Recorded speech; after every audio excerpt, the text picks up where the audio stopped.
Tonight on Supersize versus Superskinny, round-the-clock snacker Emma flies to America to see the devastating consequences of extreme obesity. Who would you live like that? In the feeding clinic, Robert swaps his bizarre diet. I can't believe I got a chocolate bar for breakfast. For Emma's oversized portions. More grease. And both find it hard to swallow the truth. Can I get up? I feel sick. Dr. Christian opens the bar. You got through about 10 pints of lager, totaling, give or take, 1,500 calories. And journalist and former anorexic Emma Wolf travels to Holland to find out about online treatments for eating disorders. The addiction button is really a button. You can't stop it. You're completely out of control then. Welcome to Supersize versus Superskinny.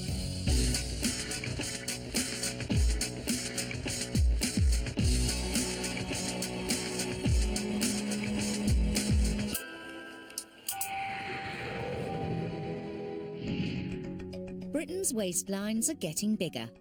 We're ranked as one of the top 10 heaviest countries in the world, along with the United States and Australia. Our weighty problems are starting in the playground. 1 in every 3 children leaving primary school are either overweight or obese. And it's not just the UK facing a big fat problem in the next generation. In the US, 17% of kids aged 2 to 19 are obese, and here in Texas, that figure is even higher. But there are some people here trying to do something about it. McAllen, Texas is America's fattest city, with obesity levels of nearly 39%. These children are all part of the City of McAllen's Run for Success programme. This scheme aims to combat childhood obesity by getting kids active. Today's 5-kilometre run is the culmination of the citywide fitness project. We have 10 sites, about 1,200 kids every day. And it's a recreation program where they go in and do a little homework, and then afterwards we give them activities to do. In the process of it, I said, well, we would like to challenge them to do an event like this and run a 5K, 3 miles. And we hoped to get about 10 kids per campus and ended up having over 200 that enrolled and stayed with the program throughout the 12 weeks. The number of children taking part in today's run shows how successful the initiative is. Are you ready for this? Are you sure you're ready for this? All right then. It's a proud moment for parents watching on. Have you got a child who's in this race today? Yes, I do. Who is it? Marlene Lara. Why do you think there's such a problem with obesity in children in this area in particular? Obesity, I think, starts with in our education as a parents. Yeah. And also economically. In McAllen, nearly 35% of people live below the poverty line. According to a Gallup poll, Americans living in poverty are more likely to suffer from health problems, including obesity. Guys, you've just finished. That was really good. How are you feeling? You look exhausted. Are you? Yes. As a reward for their hard work, it's fresh fruit and lollies. Many of the kids here have already signed up to running clubs and other activities locally. So for McAllen, it's a step in the right direction. This is such a great sight to see. Growing a strong and healthy body to set them up for life is so important for these kids. It's going to improve their self-esteem, it's going to improve their confidence, and it works wonders for behavioural problems too. This is the generation that we need to target because it's been predicted that if we don't change things now, this is the generation that may not outlive their parents. Anxious to ensure that we in the UK aren't eating ourselves into an early grave, Dr. Christian wants us to wake up and smell the muesli. He's brought together 8 supersizers and 8 super skinnies, whose disastrous diets are at opposite ends of the scales.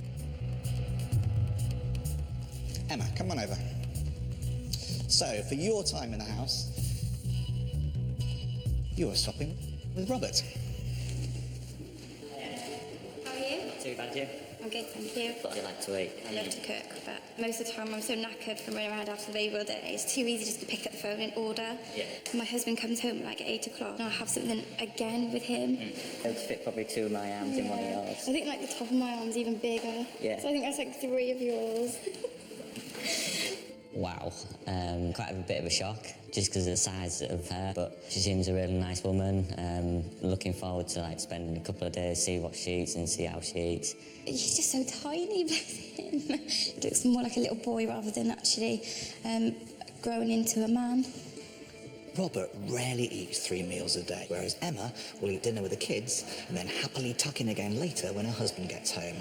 Although seemingly poles apart, I think we can find some healthier common ground. 24-year-old mum of one Emma Kane is a lager-guzzling round-the-clock snacker with a 24/7 obsession. I think about food most of the time. I kind of plan my day around food. As soon as I've had my breakfast, I'll think, when I'm having lunch, what sort of time is that going to be? Again, I'll also be thinking about tea after lunch, thinking, what am I going to cook? What am I going to do with it? Where am I going to be when I have tea? Emma's eternal appetite has her tipping the scales at a mighty 22 stone. Since baby Leah came along 20 months ago, Emma spends most days at home looking after her. With time on her hands, she's piled on 13 pounds this year alone, from her constant grazing, lager loving, and lust for takeaways. Hello, can I place an order for delivery, please? No. Takeaway pizza is the worst one. I absolutely love it. Hello, how are you today? Thank you. Yourself? I'm good, thank you. Yeah. Enjoy the meal. Thank you, bye. If I know I have leftover pizza, I think I do dream about it. I'm dreaming, sort of thinking, I know that that's there, so I'm waiting to have it the next day. Emma knows her diet's dreadful and constantly worries about passing her bad habits on to Leah. I sit away from Leah at breakfast, so she doesn't see what I'm eating. I don't want her eating that food. I know that she'll want the food if she sees it, so I kind of try and hide away from her a little bit. Now I'm ready to change my life, and I'll have to, for my family. While Emma is concerned about the amount she's putting away every day, the opposite is true of our super skinny. I can go for 6 to 8 hours before I get really hungry without any food. 8 stone 2 Robert Musgrove from Peterborough is a 5'9" super skinny whose can't be bothered to eat attitude is affecting his job.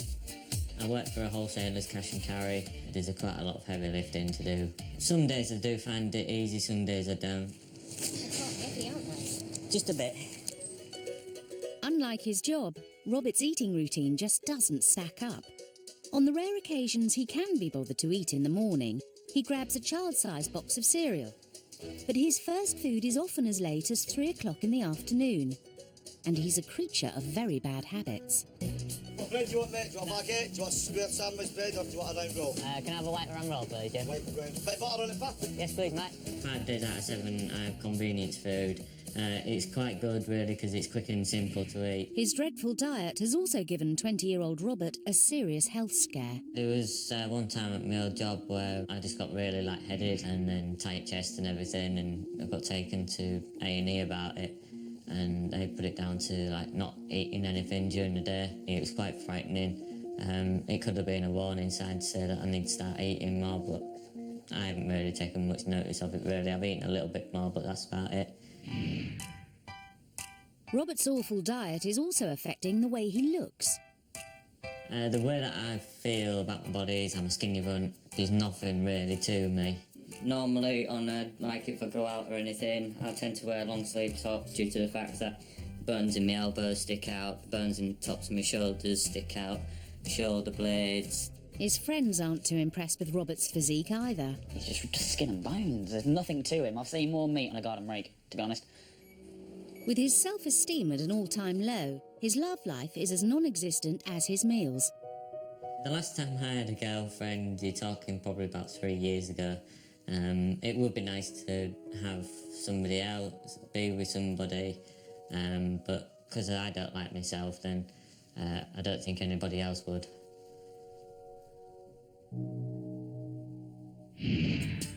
Before Supersize and Superskinny enter the feeding clinic for 2 days intensive treatment, Dr. Christian's giving Emma a Supersize kick start.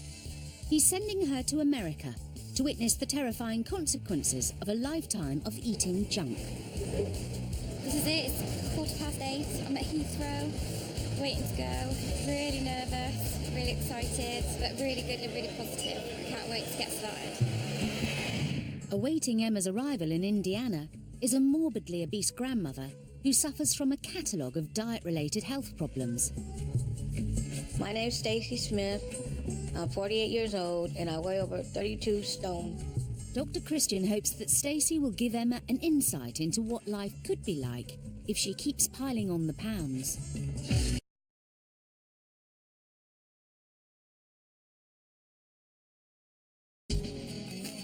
22-stone round-the-clock snacker Emma Kane has arrived in Texas. She's here to see the frightening future she could be facing if she doesn't cut down on her fatty diet.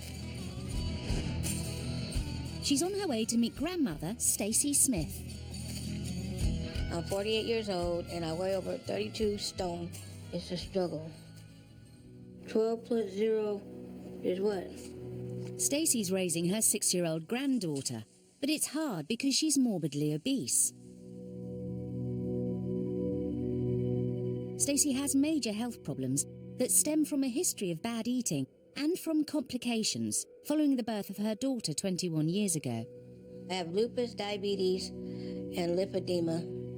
Lipedema is where it's a lot of fluid that builds up in your body, and you got to try to have therapy to try to push the fluid out.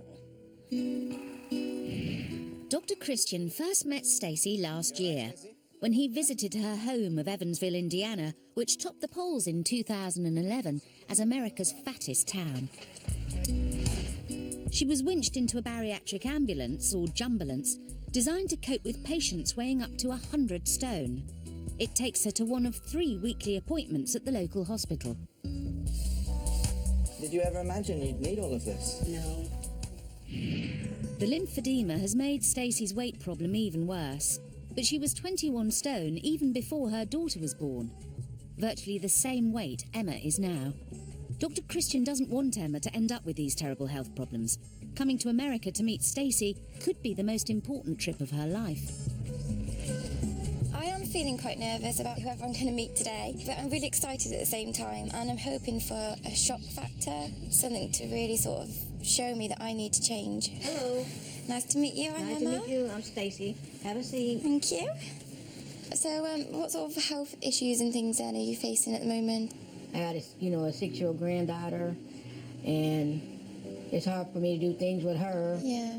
Despite living 4,000 miles apart, it doesn't take long for Emma and Stacey to find common ground. Your granddaughter that you want to do things more with. I mean, I've got a 20-month-old. Oh, do you? Yeah, Wow. and she, she's keeping me on my toes. It changes things, doesn't it? If it wasn't really for her, I was ready to give up, but I try to hang on for her. At 32 stone, Stacey finds it exhausting to move even short distances around the house. Come on, back here. She faces a day-to-day struggle to keep mobile. Apart from the contact with her granddaughter and medical team, she lives a solitary existence. Is that better? Yeah. But Stacey's keen to show Emma the realities of everyday life when you're 32 stone. All this is nothing but fluid. How do you get shoes? Well, I have to have my shoes made. They mold my feet and see how big the swelling they died. Then they make my shoe. Would you love to just be able to go out and pick your shoes? And Oh, yeah. I would love to do that. her immobility and her legs as well, and the position, like...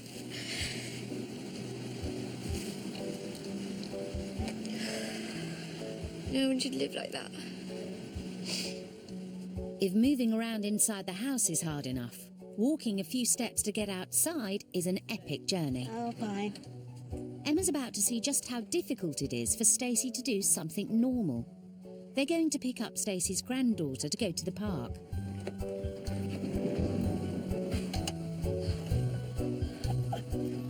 Right? Yeah. Ready? Yeah, close it. All good? It's only the food that's fast when you get to this size. You don't think I believe you, do you? But Emma's about to get a surprise. Dr. Christian has arrived in Evansville to check up on her. What is that?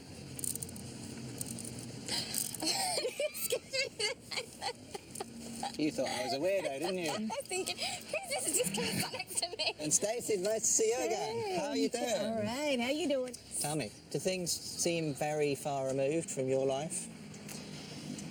In some instances, there's similarities that's occurring, and I can see that if I don't change my ways, if I don't stop what I'm doing, then I'm just going to be in exactly the same position. Wow, you realise that?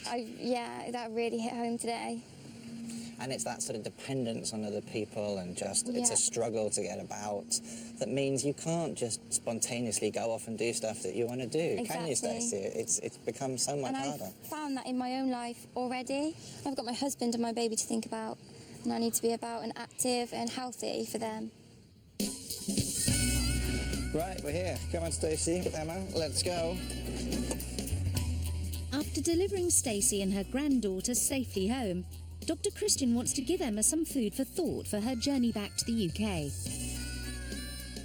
I want you to have a little think about everything that you've seen and done here and sort of put it together into a little package in your memory that you're going to use. And think about your eating habits now. Why are you eating the way that you do? What's going on? What's driving you? That's what I want you to work out over the next few days until I see you again. All right? Yes. Obviously, it's been lovely to meet you. Thank you so much for letting me into your home and everything, and obviously meeting your beautiful granddaughter. I really enjoyed it. Good. It was real nice. You take care. I will. Yeah. No, it's so good to meet you. I'll meet you too. I've just got to change. I have to do it now because I just can't let myself get to that point. I can't let my daughter see, even just where I am now, but to get to the point that poor Stacey's in, that's not fair on anybody in any family. If I could give Emma one piece of advice, that would be, trying to lose that weight. I don't want to see her gain any more weight where it's going to cause a lot of problems. Emma's back in the UK and about to check into the feeding clinic. Joining her is super skinny Robert, who just can't be bothered to eat. Before they get started on their 2-day diet swap, Dr. Christian wants to see them both, starting with tiny warehouse worker Robert. Weighing in at just 8 stone 2 pounds, Robert survives on a diet of pretty much nothing. His constant meal skipping means he undereats by 1,200 calories a day. So just doing a quick analysis of your food diary, your daily calorie consumption on average was about 1,300 calories a day. A 6-year-old boy's is about what yours is. And that's really not good, is it? No. Given the weight that you are, you're at significant risk of a relatively minor illness for someone being a major illness for you. Something as simple as a diarrhea infection kills you. Really. Until somebody puts it in front of you and shows you how much or how little that I actually eat, it's not until then when it hits you. While Robert needs to take more time to eat, Emma has no such problem. Weighing in at 22 stone, she's a staggering 11 stone overweight for her 5'6" frame.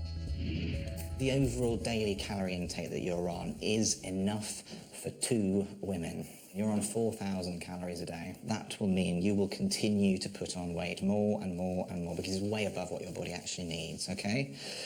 The good news is that many calories is quite easy, actually, to cut down in places without you noticing it too much.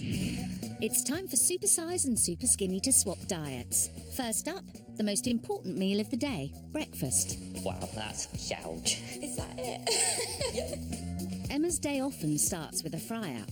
On the menu, 2 sausages, 2 fried eggs, 2 rashers of bacon, fried mushrooms, baked beans, 2 pieces of buttered white toast, all washed down with a pint of cola.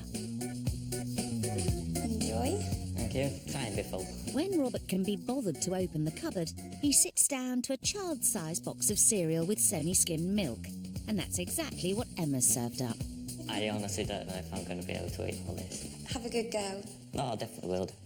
Breakfast was massive, and that's putting it nicely. Do you feel sick? No, I just feel really, really full, really bloated. I couldn't believe I was sat there eating a tiny bowl of cereals and he was eating all that. I could have just easily tucked into that. I was so hungry. Full up after just a few mouthfuls of Emma's enormous breakfast, 4 hours later, Robert can only dream of hunger pains. Because lunch is served. It's Robert's chicken and cheese microwave wrap with no drink versus Emma's double burger and chips with a pint of cola. Do you really just survive on that tiny portion? To be honest, when it gets put in front of you like that, it is quite shocking how small it is.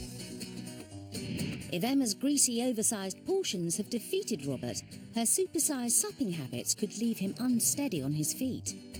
Dr. Christian's opening the bar, and he's about to call last orders on Emma's unhealthy drinking habits. I'm going to show you about calories and alcohol. I've got some cards here with different calorie values on, all right? And what I want you to do is put them in front of the drink you think they belong to. So, you've gone for the most calories, goes for our super sweet alcohol pop, and the least calories is the shot of whiskey. Well, let me tell you now, you're absolutely right. Tot of whiskey has fewest calories of the lot of them. Emma has also correctly guessed that a measure of gin is 85 calories and a small glass of red wine is 100 calories. But you'll never guess which one she's got wrong. It's the lager that has the highest calories, and you look suitably shocked by that. I wasn't expecting that, no. Alco pops can vary, but on average there's 150 calories in each bottle. But lager, Emma's favourite, can add up to an eye-watering 200 calories a pint. I then tell you that in your food diary that you got through about 10 pints of lager, almost in a night, totalling, give or take, 1,500 calories. If you tend to do this roughly on a weekly basis, you will get through 521 pints in a year, which is the equivalent of, turn around, 6 kegs of beer a year, which, in calorie terms, is the equivalent of 19.5 kilos of sugar a year.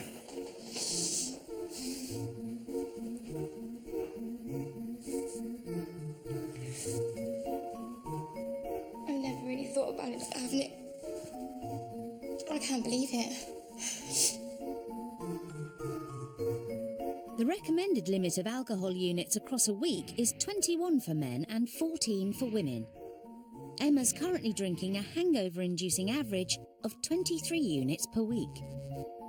Drinking more than the recommended daily amount over a period of time is actually bad for a number of reasons. We know there's significant calories and it causes weight gain. If you're overweight, you're actually also at risk of liver disease. Alcohol directly causes liver disease because of the toxic byproducts it produces when you break it down. Liver disease is reversible up to a point until you get to a condition called cirrhosis. Cirrhosis is an irreversible condition where the liver really can no longer work. And I'm going to show you a picture here of a man with cirrhosis. And that's not a fat man, that's a thin man with a huge volume of fluid, possibly 15 litres or more, that's collected in his abdomen because of his liver failure. So now Emma's seen the extreme damage drinking excess alcohol can do. Dr. Christian's keen to share a positive note. Let me tell you the good news. If you were to cut out just the lager, you'd lose 2 stone over the course of a year. That's quite easy, isn't it? Yeah. I was really shocked and to think that I actually put that in my body, and I just couldn't believe it.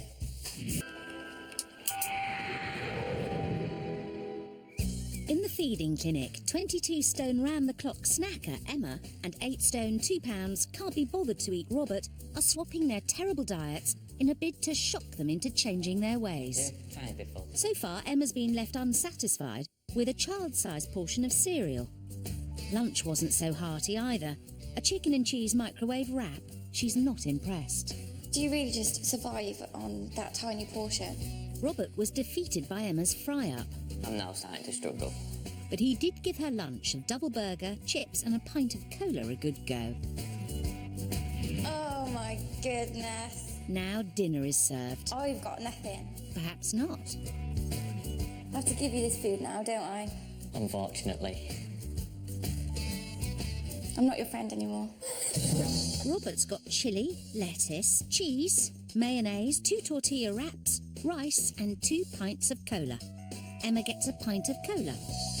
I've got to laugh otherwise I cry. I've got loads.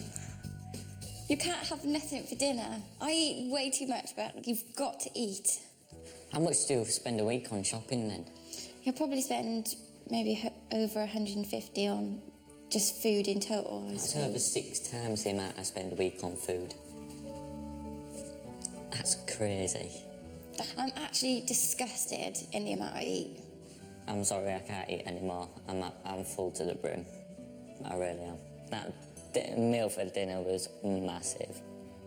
I felt full before I'd even started. I'm absolutely starving on those 2 tiny little portions. I can't believe it. I'm actually really annoyed with him because you can't eat like that. There's no way you can't have dinner. I'm smack him. With 1 day left in the feeding clinic, starving Emma is already on a knife edge dealing with Robert's tiny portions. But facing food at all is a major issue for the thousands of people in the UK who suffer from an eating disorder. Emma Wolfe is an author, journalist and former anorexia sufferer. Her regular column in The Times has secured her a following of eating disorder sufferers and their families. So far, she's investigated developing anorexia during pregnancy. She came out like a little 4-pound dot. I felt so guilty. And instead of it driving me to put weight on, it sort of made me want to self-punish more. Men with eating disorders. For many years, I would binge and purge 7-8 times a day. And coping with anorexia later in life. Starving my body for so many years, I developed osteoporosis. So I've lost 4 inches in height. That's had such a devastating effect, mentally and physically. There are many ways to treat eating disorders, including cognitive behavioural therapy and counselling. Emma visited a psychiatrist to help her deal with her anorexia. I had an amazing psychiatrist for about 8 years, and it's good in that it gives you a space to talk about things that are worrying you. It gave me a space to talk about things that were worrying me, but no one can do it for you. No one can eat for you. No one can gain weight for you. You have to do that. In Europe, a pioneering treatment is available. It's an online therapy for treating eating disorders, which can be accessed via the internet 24 hours a day. To find out more, Emma's come to Amsterdam to meet Dr. Bart Schrijken, who runs the programme, in collaboration with the University of Amsterdam. So, Dr. Schrijken, what is In Therapy? In Therapy is the first online treatment organization for people with psychological problems. So we treat 100% online. And we do this also together with other organizations who see people. But at In Therapy, we never see a client. We all only have contact via the internet. You never see a client? Never. The client and the therapist never meet? Never. It's interesting. Yeah. The sufferer initially fills in an online questionnaire, which is followed by a telephone consultation. They're then assigned an online treatment plan and access to a private psychologist. The patient can continue to communicate with their online therapist using text-based chat.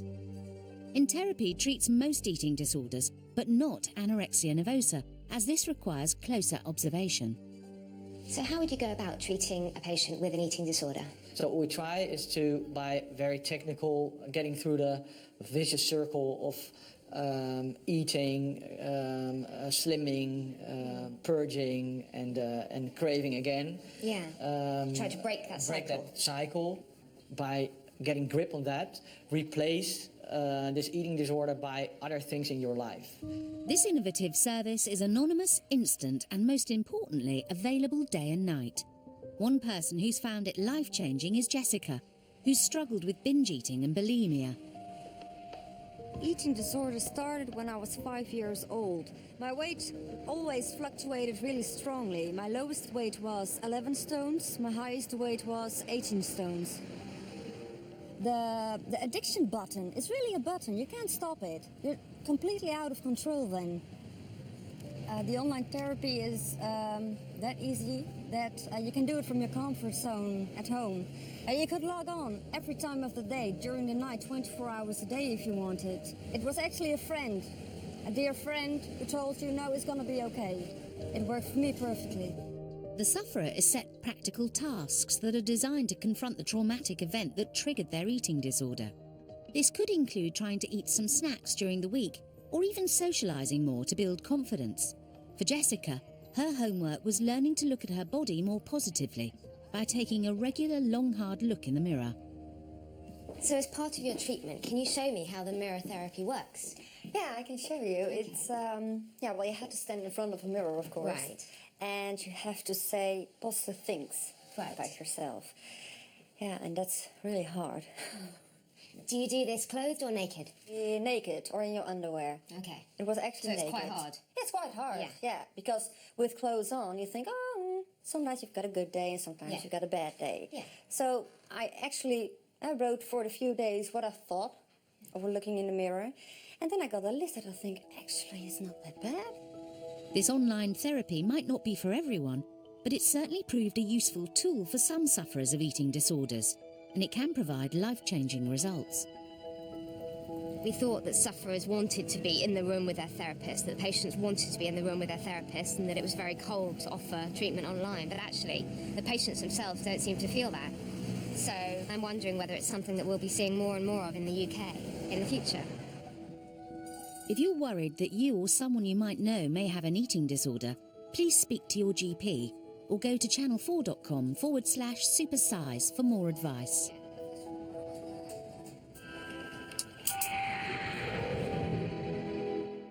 It's day 2 in the feeding clinic. Round-the-clock snacker Emma has a rumbling tummy after being served up just a pint of cola for last night's dinner. I'm so hungry. I better have breakfast. For breakfast, she's swapping her 4 fried sausages, mushrooms and 2 buttered white rolls for Robert's 2 fun-sized chocolate bars. And she's not happy. I can't believe I got a chocolate bar for breakfast. So why would you go for an easy option and just have a chocolate bar for breakfast? Just probably pure laziness, really. Just not wanting to make myself a bowl of cereal or something like that. It's pretty easy to make cereal or toast, though, isn't it, for breakfast? That is really lazy, isn't it? Emma might not be happy, but Robert's not impressed either, with another oversized breakfast. More grease. Is every breakfast fatty?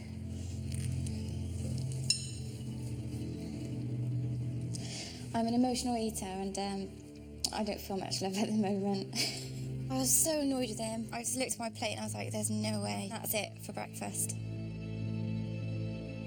Lunchtime and moods aren't improving. Oh my God. It's Robert's mini bowl of porridge with semi-skimmed milk and sugar versus Emma's ham, cheese and pickle sandwich on white bread with a family bag of crisps, white chocolate chip cookie and a pint of cola. It's nice to see something that's not greasy for lunch, but that is a massive portion, again. You say that my diet's appalling, yes, I agree with you there, but I do think yours is quite appalling as well. I had a full English breakfast, 2 sausage butties and then fast food as well in the space of a couple of days. So your diet is quite shocking as well as mine. That's going to be wasted again, isn't it? Unfortunately. Oh, God. If Robert thought lunch was a struggle, will his final meal in the feeding clinic finish him off?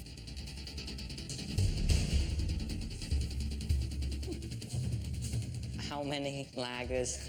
6. Emma normally drinks alcoholic lager, but for the purposes of this swap, Robert is having an alcohol-free alternative. But don't be fooled, non-alcoholic lagers can still be fattening.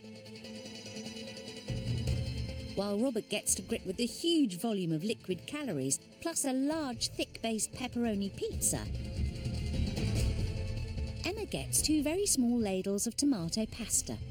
And it proves too much and too little for Robert and Emma. Can't eat that little. Can I get up? I feel sick. I don't. Oh my God. After eating as much as a pizza as I could, I had a couple of gobbles of lager, and I felt so sick. I went outside and I was like heaving, and it wasn't a nice feeling. I did feel quite bad for him. It wasn't very nice. It's a dramatic end to their time in the feeding clinic, but have the tears and takeaways finally made them realise that their dreadful diets have got to change? Your diet needs to be a bit healthier. I feel really sick after eating and drinking now. Yeah, definitely. My diet's not great, but your body's not used to eating either, is it? No.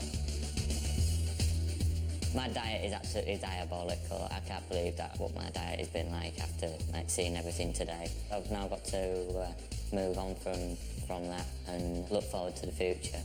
There's no more excuses for any of us now. We've both realised where we've been going wrong and what we need to do, and we both basically need to put that into practice. We need to make sure that we sort ourselves out and do the things that we need to do.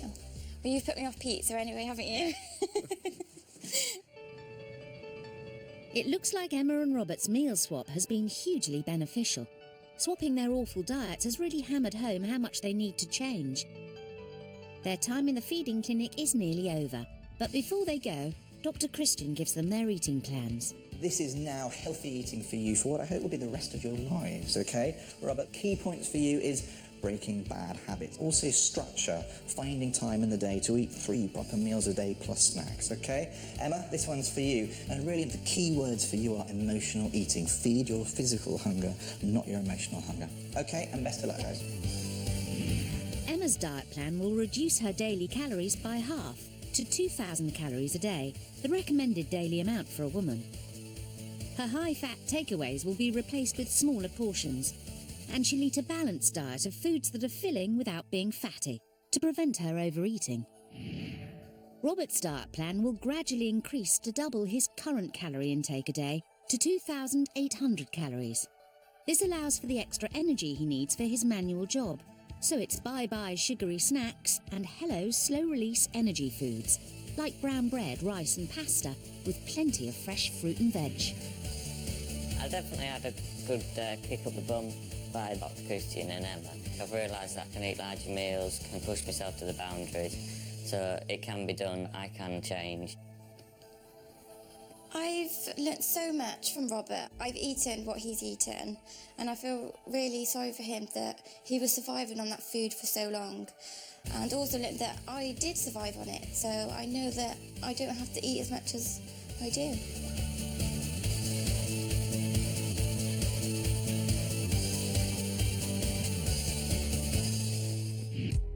It's been nearly 2 months since round-the-clock snacker Emma and can't be bothered to eat Robert left the feeding clinic. And it's time to see if they followed Dr. Christian's advice and ditched their disastrous diets. I'm really excited and nervous at the same time, but I just can't wait to know how much I've lost, basically. I feel like I've gained weight because I'm eating a lot more food than what I was doing. So hopefully I have put on weight. Now you, I think it's fair to say, we're a bit of a lazy eater. Tell me about the different types of food that you're eating now. I'm eating more fresh fish, butchery meat, and trying more spicy food as well. And how are you feeling in yourself about all this? My mates notice that I'm more confident and stuff like that. I'll start talking to people and other bits and pieces, so my confidence levels have gone up. This is all really good news, but remember, it's not a quick process. It certainly doesn't happen overnight. And you had an awful lot of bad habits that you had to break and then new ones to introduce. But it sounds like you're well up and running now, aren't you? Oh, yeah, definitely. So what's the secret? Eating food. It's not hard, really, is it? No. You admitted yourself that you sort of thought about food all the time. You dreamt about food. Has that changed? I'm planning meals and thinking about it in a healthier way, rather than craving foods and waking up thinking I want a fry-up or something like that. So that's really good. Now, I had to give you a bit of a talking to about your beer. You loved a beer or 2 or 3, didn't you? Yeah. Are you still enjoying your beers, or have you cut them down? I've cut them down pretty much none at all. When I do have a drink, I have rosé wine and diet lemonade. So I'm trying to just stay clear of the beer completely. So you've made some pretty drastic changes, haven't you, altogether? This can't have been easy, can it? Do you sort of lust after the old ways, or not really? I do a little bit, but you just push through and just don't want to go back to that place. I want to keep moving forward and losing the weight until I'm happy. So you're pretty sure you've lost some weight? Yeah. Good. Well, we will find out. Time for Emma and Robert to be reunited. Hello, how you doing? Oh, you look amazing. And yourself? Oh, God, you look so different. And you? Oh, you've done so well, haven't you? How do you feel? I feel great. I feel really good. I'm really proud of myself. I think you'd be proud of what I'm eating now. If we had to do a swap, I reckon you'd be like, yeah, there's some food. Right, let me interrupt you guys. Nice to see each other again. Yes, this is brilliant. I think you two are changed people, and I absolutely mean that. You look so different from the rather pale, sickly-looking chap I welcomed into the feeding clinic. Really, don't you think? Yeah, definitely. And you are glowing. It's a cliche, but you're glowing.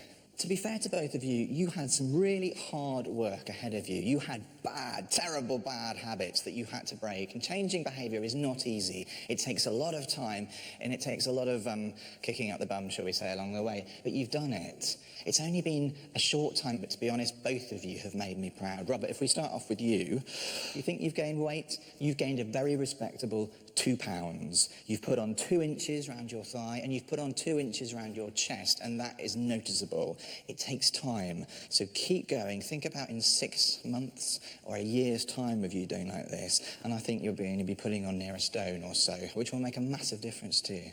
So what do you think of that? Well done. That's brilliant. I'm so happy for you. Are you pleased? I am pleased that I put on weight. Little bit disappointed that it's not a little bit more. Right.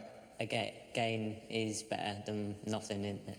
Absolutely. It means the changes that you've made are working. For me, I'm completely happy that you are on the right track and will continue to do so. Absolutely. Well done. Thank you. Emma, what about you? In an ideal world, what would you like to have lost? I would like to have lost around the stone mark. Maybe just Really? That's a lot. Yeah. You sure? Oh, Emma. I don't know. You haven't lost a stone. You've lost 1 stone, 7 pounds. Far, far more than a stone. You've lost 1.5 stones. Oh my God. You pleased? Yeah, I really am. And you've lost 6 inches off your tummy. You didn't think you'd do that, did you? No. And I'm sorry for teasing you in that way. But you've done so, so well. I am really, really happy for you. So very, very well done indeed. Thank you. Thank you. I'm ecstatic. I'm so happy. I didn't realise I'd done that well, so I'm really happy. I'm quite happy that I've put on 2 inches on my thighs and my chest, which is quite a big difference for somebody my size. So hopefully I'm just at that tipping point now where I'll start putting weight on. It's really important for me that I'm doing this for myself and for my family, and I feel like I've turned a big corner, so I'm just really looking forward to the future. It's not just about what the scales are saying, it's made a difference to my body, it's made a difference to my confidence levels. Hopefully I should put on about a stone within the next year, so I'm looking forward to it. The future's bright. If you're interested in taking part in a future series of Supersize versus Superskinny, please go to channel4.com/take-part for an application form. Next week in the feeding clinic, it's pizza-loving Thomas versus overactive, under-eating Linda. I can see where I'm going wrong, because I'm in action feed 4 people. Dr. Christian returns to McAllen, Texas, America's fattest town, looking for signs of hope in a city in crisis. It's scary when your doctor says if you don't start exercising and changing your lifestyle, you're going to die. And Emma Wolf's investigation into eating disorders looks at the pressures on teenage girls. When someone becomes curvy, it's all of a sudden she's gone fat. Those fabulous Baker brothers are putting their reputations on the line, serving up their brand new series over on More 4 next. Not Such Elegance and Fine Dining here on Channel 4 in an interesting insight into British culture. The fried chicken shop, life in a daze in just a minute.